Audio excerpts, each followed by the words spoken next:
Change करते हैं। एक स्टॉक लेके आइए, ग्रेविटा आपकी स्क्रीन पे। और बहुत चर्चित इस स्टॉक को लेकर चर्चा भी हुई है, स्पेशली आज के ज़माने में जब रिसाइकलिंग की ज़रूरत काफ़ी है, स्पेशली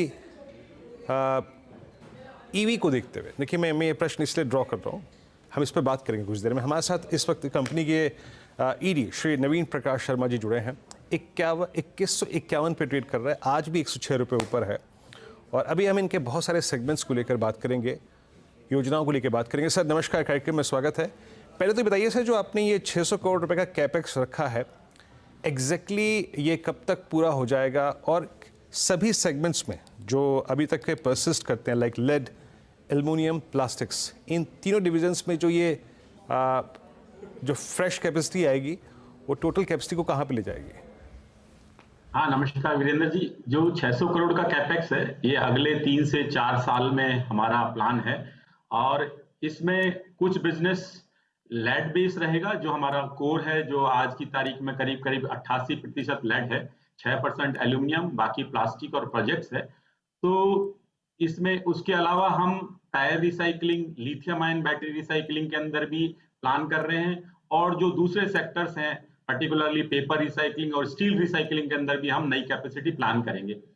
जो आज की बात करते हैं, तो इसमें हमारा रेवेन्यू जो ग्रोथ है, हमारा टारगेट है कि करीब 25% CAGR से हम ग्रो करेंगे आने वाले 3 से 4 साल में। और जो 600 करोड़ की कैपेक्स में से जो कैपेसिटी है, वो अभी हमारी सारे तीनों वर्टिकल्स के अंदर करीब करीब 3 लाख टन पर एनम की है, जिसको हम 5 लाख टन पर एनम का प्लान कर रहे हैं। ओके अच्छा सर, मैं नवीन जी अगर आपसे पूछूं कि अभी तक की ड्राइवर आपके लिए रहा है एग्जैक्टली आपका लेड, जो कि मेरे ख्याल से, एक तो ये बताइएगा कि तीनों ही अंश में, लेड में, एल्युमिनियम में, प्लास्टिक्स में, आपकी जो एग्जिस्टिंग कैपेसिटी है उसके अगेंस्ट आप यूटिलाइज कितनी कर रहे हैं? क्योंकि हमने इस चर्चा को शुरुआत इसी बात से की कि भाई हम कैपेसिटी एडिशन कर रहे हैं। अभी यूटिलाइजेशन क्या है, और क्या लेड अभी भी FY25 में, 26 में की ड्राइवर रहेगा, या फिर आपको लगता है कि जो रेवेन्यू मिक्स है उसमें थोड़ी तब्दीली होगी ना, एल्युमिनियम एंड प्लास्टिक्स थोड़ा ज़्यादा डिलीवर करेंगे वर्सेस FY24? लेड की कैपेसिटी अभी यूटिलाइजेशन करीब करीब 65 से 70% है। और इसके अंदर कैपेसिटी के यूटिलाइजेशन, ये अच्छे यूटिलाइजेशन है। जहां मैं बात करूं एल्यूमिनियम और प्लास्टिक की, तो अभी एल्यूमिनियम में यूटिलाइजेशन हमारा करीब 35-40% है, जिसके अंदर ग्रोथ की काफी संभावनाएं हैं। जहां तक ग्रोथ की बात करें, तो जो मैंने बताया कि हमारा टोटल 25% CAGR से ग्रो करेंगे, उसमें लेड में ग्रोथ 18 से 20 रहेगी, जबकि जो एल्यूमिनियम, प्लास्टिक और नए वर्टिकल टायर की हम बात कर रहे हैं, वहां पर ग्रोथ रेट बड़ी होगी, क्योंकि उसका बेस कम है। तो वहां पर हम बात कर रहे हैं करीब 50 से 55% ग्रोथ की वहां पर वर्किंग होगी। तो एवरेज ग्रोथ रेट जो 25% CAGR को हम टारगेट कर रहे हैं। मैं आपसे सर एक चीज समझना चाह रही हूँ। अब सरकार वो स्क्रैपेज पॉलिसी पर भी जोर दे रही है, इस पर आगे हम कार्यक्रम में बात भी करेंगे। तो ये जो पुरानी गाड़ियां स्क्रैपेज के लिए जाएंगी, क्या वो आपकी तरफ बिजनेस आ सकता है नवीन जी? क्या कुछ है उधर मौका? हाँ हर्षवर्धन जी, बहुत सारे रेगुलेशंस आ रहे हैं, जिसमें end of life vehicle policy तो एक पॉलिसी है, जिसमें आज भी आया है कि एक इंसेंटिव देने की बात की गई है। रोड ट्रांसपोर्ट मिनिस्ट्री ने कहा है कि करीब 3 से 5% का इंसेंटिव मिलेगा गाड़ी जमा कराने पर। तो हमारे सेगमेंट में देखिए, एक एंड ऑफ लाइफ व्हीकल के बाद में एक गाड़ी में से हमें बैटरी मिलेगी, उसके अंदर से प्लास्टिक मिलेगा, उसका जो गाड़ी का इंजन है उससे एल्यूमिनियम मिलेगा, उसके टायर्स मिलेंगे। ये तो एंड ऑफ लाइफ की बात कर रहे हैं। लेकिन जो गाड़ी की लाइफ साइकिल है करीब करीब 15 से 20 साल के अंदर में, उस गाड़ी के अंदर 4 से 5 लेड एसिड बैटरी मिलती है, करीब करीब 20 से 22 टायर्स मिलते हैं, उसका ऑयल मिलता है। तो इस तरीके से ये एंड ऑफ लाइफ व्हीकल एक काफी वॉल्यूम क्रिएट करेगा। जहां पर बात करते हैं रेगुलर मेंटेनेंस में, तो ये सारे प्रोडक्ट हमें मिलते रहेंगे। एंड ऑफ लाइफ व्हीकल तो एक पॉलिसी है, उसके अलावा काफी और रेगुलेशंस आए हैं, जैसे battery waste management rule, tyre waste management rule, oil waste management rule. यहाँ पर EPR का एक कॉन्सेप्ट आया है, जहां पर हर प्रोड्यूसर्स को या तो EPR सर्टिफिकेट लेने होंगे जितना वो प्रोडक्शन कर रहा है, बैटरी का, टायर का या प्लास्टिक्स का, या फिर वो रिसाइकलिंग के लिए रिसाइकलर्स को देना होगा। तो उस तरफ काफी काम हो रहा है। इसकी वजह से क्या हो रहा है कि ये एंड ऑफ लाइफ व्हीकल्स या एंड ऑफ लाइफ प्रोडक्ट्स हैं, वो जो अब तक इनफॉर्मल सेक्टर में जा रहे थे, वो फॉर्मल सेक्टर की तरफ आ रहे हैं। इनफॉर्मल सेक्टर काफी बड़ा है, इस सेक्टर में करीब 65 से 70% का है, तो काफी वॉल्यूम्स आते रहेंगे इस सेगमेंट के अंदर। तो ये सारी पॉलिसी हमें बेनिफिट करने वाली है। मैं साहब, आपने जो आप न्यू रिसाइकलिंग वर्टिकल्स की बात कर रहे थे, उसमें लिथियम आयन है। अब लिथियम आयन के लिए कितना स्कोप है, कब तक वो कैपेसिटी आती हुई दिखाई देगी और किस तरह के प्लेयर्स के साथ आप वो काम करेंगे? लिथियम आयन में अभी जो मटेरियल की अवेलेबिलिटी है उसमें आने में समय है। मैं एक्सपेक्ट करता हूं करीब FY 27-28 से कुछ मटेरियल आना चालू होगा, लेकिन हम लोग कैपेसिटी इस FY तक कुछ प्लान कर रहे हैं हमारे मुंद्रा लोकेशंस पर। तो अभी जो मेन मटेरियल आ रहा है उसके अंदर आपका मोबाइल या लैपटॉप बैटरी से आ रहा है। ईवी एक बड़ा सेगमेंट है, क्योंकि इसकी लाइफ ऑफ बैटरी करीब करीब 6 से 7 साल है, और जो मेजर वॉल्यूम ईवी का आया है वो पिछले 1 या 2 साल में आया है। तो FY 27-28 या 28-29 तक वॉल्यूम्स अवेलेबल होंगे। वहां पर हम इसके अंदर से ब्लैक मास एक्सट्रैक्ट करेंगे और आगे रिफाइनिंग करके फाइनल निकिल, कोबाल्ट, लिथियम आदि मेटल्स का उत्पादन करेंगे। और गवर्नमेंट का भी ये क्रिटिकल मिनरल्स के ऊपर काफी फोकस है, क्योंकि आने वाले टाइम में ईवी एक ऑयली है। हाँ, सही बात है। अच्छा नवीन जी, बताऊं, मैं आज से पहले, अभी कुछ दिनों पहले एक ऐसी यार दोस्तों की बैठक में था, तो एक बात को लेकर बात छिड़ी कि ईवी को तो छोड़िए, अभी आप हमारे देश में एक छोटे से छोटे शहर में लगभग 8 से 9 हज़ार तो ई रिक्शाज रजिस्टर्ड है। ये रजिस्टर्ड जो हैं, बता रहा हूँ मैं आपको, इनमें बैटरी कौन सी होती है? क्या वो जो लेड एसिड बैटरीज होती हैं?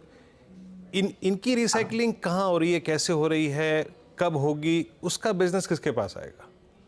अभी ई रिक्शा के अंदर लेड एसिड ये तो इनका पैमाना ही बहुत बड़ा है।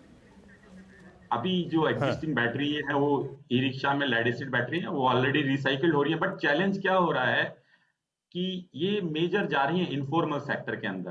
तो जो मैंने बताया कि आज की तारीख में एंड ऑफ प्रोडक्ट्स जो हैं वहां पर वो कलेक्ट होके जब आते हैं पूरे चैनल से, उसके अंदर 2 इश्यू हैं। एक रेगुलेशंस, जैसे मैंने बताया कि EPR आने से प्रोड्यूसर्स को वो मटेरियल को फ्लो करना। दूसरा टैक्सेशन बहुत बड़ा इशू है।